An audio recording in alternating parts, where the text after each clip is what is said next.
বিসমিল্লাহির রহমানির রহিম। প্রিয় শিক্ষার্থীবৃন্দ, কেমন আছো তোমরা? নিশ্চয় ভালো আছো। আমিও আলহামদুলিল্লাহ ভালো আছি।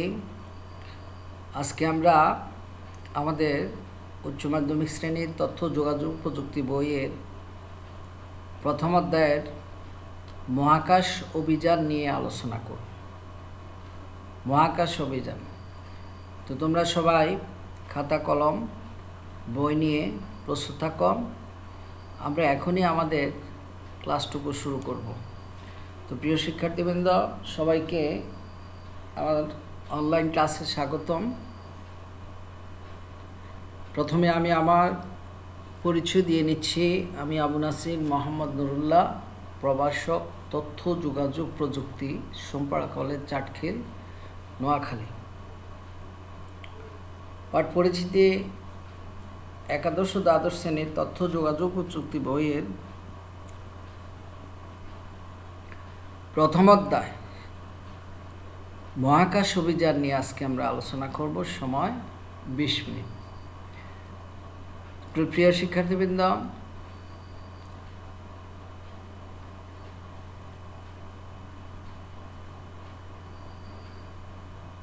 তাহলে আজকে আমাদের পাঠ হচ্ছে মহাকাশ অভিযান। তাহলে একটা ছবি দেখো, ছবি লক্ষ্য করো। মহাকাশ অভিযানের একটা ছবি দেখো।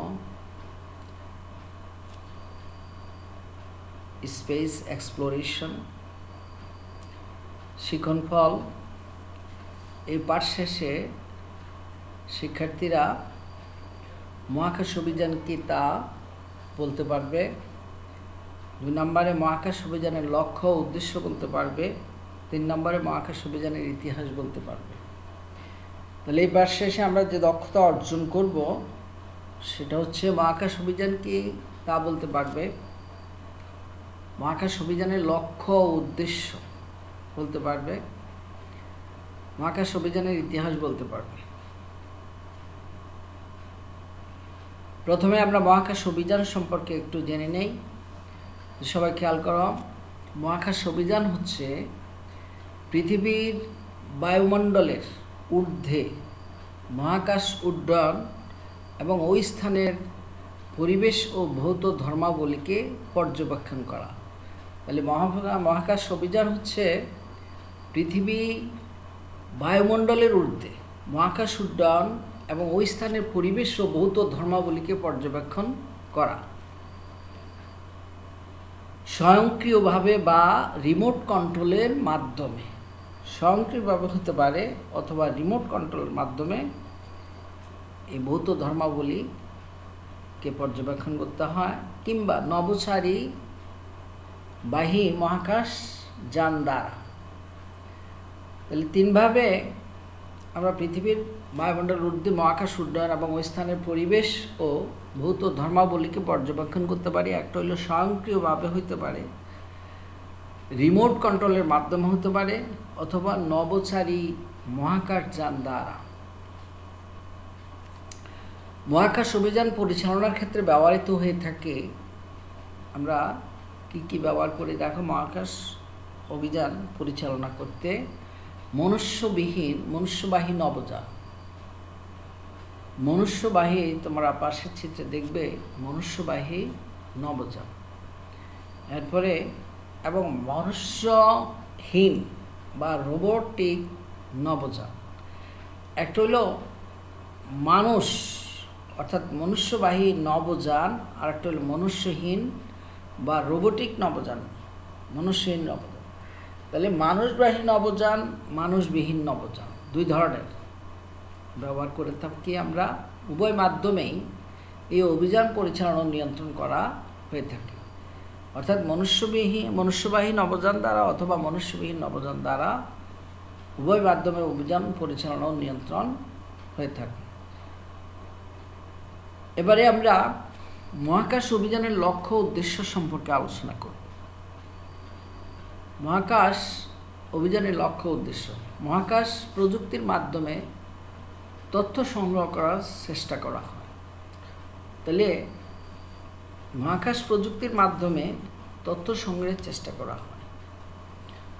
মহাশূন্যস্থিত কোনো বস্তু সম্পর্কে এবং জাতীয় আন্তর্জাতিক পর্যায়ের বৃহত্তর মানবতার কল্যাণে ভৌত ও মানসিক চাহিদা পূরণ।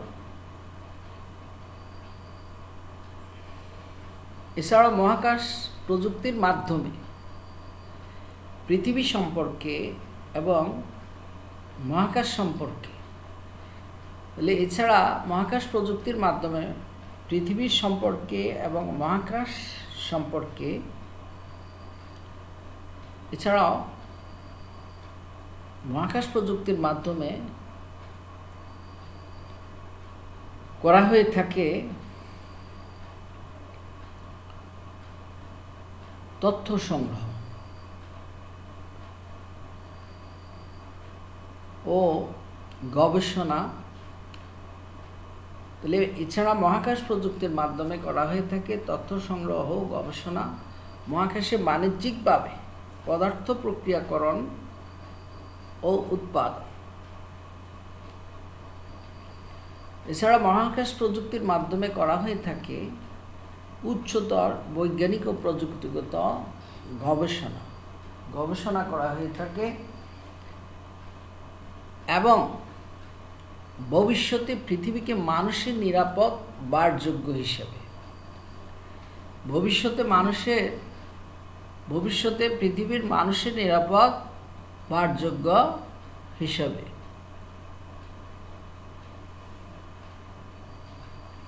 পৃথিবীর বাইরের পরিবেশ সম্পর্কে তথ্য সংগ্রহ ও নতুন সীমানা আওতাধীন করা। এছাড়া মহাকাশ প্রযুক্তির নেপথ্যে উদ্দেশ্য ছিল আধিপত্য বিস্তার করা এবং অন্য দেশের বিরুদ্ধে সামরিক ও কৌশলগত সুবিধার উন্নয়ন। তাহলে আধিপত্য বিস্তার করা এবং অন্য দেশের বিরুদ্ধে সামরিক ও কৌশলগত সুবিধার উন্নয়ন। এবারে আমরা শিক্ষণফলের যে তৃতীয় বিষয়টা ছিল, এটা হলো মহাকাশ অভিযানের ইতিহাস। আমরা এখন দেখব মহাকাশ অভিযানের ইতিহাস সম্পর্কে। 3 অক্টোবর 1942 সালে জার্মান বিজ্ঞানীরা পরীক্ষামূলক মহাশূন্যে পাঠান রকেট B2।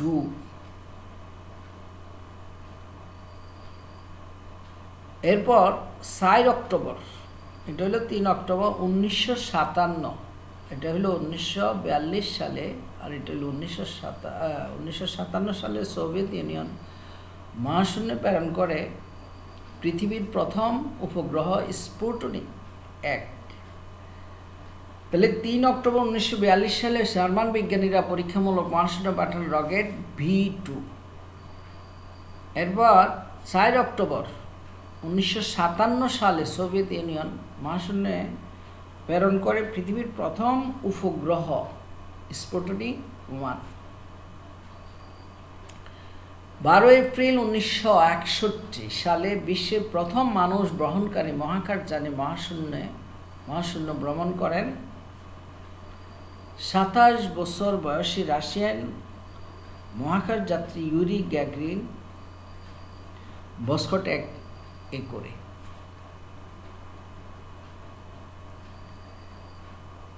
ভস্কট 1 ঘন্টা 48 মিনিটে 1 ঘন্টা 48 মিনিটে একবার আবর্তন করে পৃথিবীর চারপাশে কক্ষপথে। তাহলে 12 এপ্রিল 1961 সালে বিশ্বের প্রথম মানুষ বহনকারী মহাকাশযানে মহাশূন্যে ভ্রমণ করেন 27 বছর বয়সে, তোমরা পাশে চিত্রে দেখো, রাশিয়ান মহাকাশ যাত্রী ইউরি গ্যাগরিন ভস্কট 1 করে। ভস্কট 1 ঘন্টা 48 মিনিটে একবার আবর্তন করে পৃথিবীর চারপাশে কক্ষপথে। মহাকাশ যাত্রার ইতিহাসে পিছিয়ে নেই নারীরাও। এখানে দেখো পাশের চিত্রে যে নারী দেখা যাচ্ছে, 16 জানুয়ারি 1963 সালে ভস্কট 6 করে 48 বার পৃথিবীকে প্রদক্ষিণ করেন এই নারী। বিশ্বের প্রথম মহিলা ভ্যালেন্টিনা তেরেস্কোভা এই নারী মহাকাশ যাত্রীর নাম হচ্ছে ভ্যালেন্টিনা তেরেশকোভা। কত সালে? 16 জানুয়ারি 1963 সালে ভস্কর 6 এ করে 48 বার পৃথিবীকে প্রদক্ষিণ করেন। 20 জুলাই 1969 সালে অ্যাপোলো 11 20 জুলাই 1969 সালে অ্যাপোলো 11-তে করে সর্বপ্রথম চাঁদে অবতরণ করেন নীল আর্মস্ট্রং এডউইন অলড্রিন। আমার পাশের চিত্রে দেখো, এই চাঁদে অবতরণ করছে দুইজন মানুষ, নীল আর্মস্ট্রং ও এডউইন অলড্রিন। 1970 সালে ভেনেরা 7 শুক্র গ্রহে অবতরণ করে তথ্য প্রেরণ করে। 30 মিনিট যাবৎ সেখান থেকে সরাসরি পৃথিবীতে তথ্য প্রেরণ করে, 30 মিনিট যাবৎ, 23 মিনিট যাবৎ। এরপরে 1971 সালে, 70-এর পরে 1971 সালে মার্স 3 বা 3 মিশনের মাধ্যমে সর্বপ্রথম তথ্য পাঠানো হয় 20 সেকেন্ড যাবৎ মঙ্গল গ্রহ থেকে সরাসরি পৃথিবীতে। একটা হলো শুক্র গ্রহ থেকে পৃথিবীতে, আরেকটা হলো মঙ্গল গ্রহ থেকে সরাসরি পৃথিবী, এখানে মঙ্গল গ্রহ থেকে পৃথিবীতে। প্রথম মহাকাশ স্টেশন স্থাপন করে সোভিয়েত ইউনিয়ন। প্রথম মহাকাশ স্টেশন স্থাপন করে সোভিয়েত ইউনিয়ন, যার নাম ছিল মির, এবং মার্কিন যুক্তরাষ্ট্রে স্থাপিত স্টেশনের নাম স্কাইল্যাব। এর ফলে মহাকাশ অভিযানের কাজে আরও এগিয়ে যায়। তাহলে এই স্থাপনের মধ্যে, স্টেশন স্থাপনের মধ্যে দিয়ে সোভিয়েত ইউনিয়ন যে প্রথম মহাকাশ স্টেশন স্থাপন করেন, এটার নাম কি ছিল বলো? মির। এবং মার্কিন যুক্তরাষ্ট্রের স্থাপিত স্টেশনের নাম হলো স্কাইল্যাব। এর ফলে মহাকাশ অভিযানের কাজ আরও এগিয়ে যায়, অনেক দূর এগিয়ে যায়। মনুষ্যবাহী নবযান বা মহাকাশযান ছড়ে মহাকাশ অভিযানের মধ্যে উল্লেখযোগ্য, যেমন রাশিয়ার সোয়েজ প্রোগ্রাম, যুক্তরাষ্ট্রের মহাকাশ শাটল প্রোগ্রাম, এবং বর্তমানে চলমান আন্তর্জাতিক মহাকাশ স্টেশন।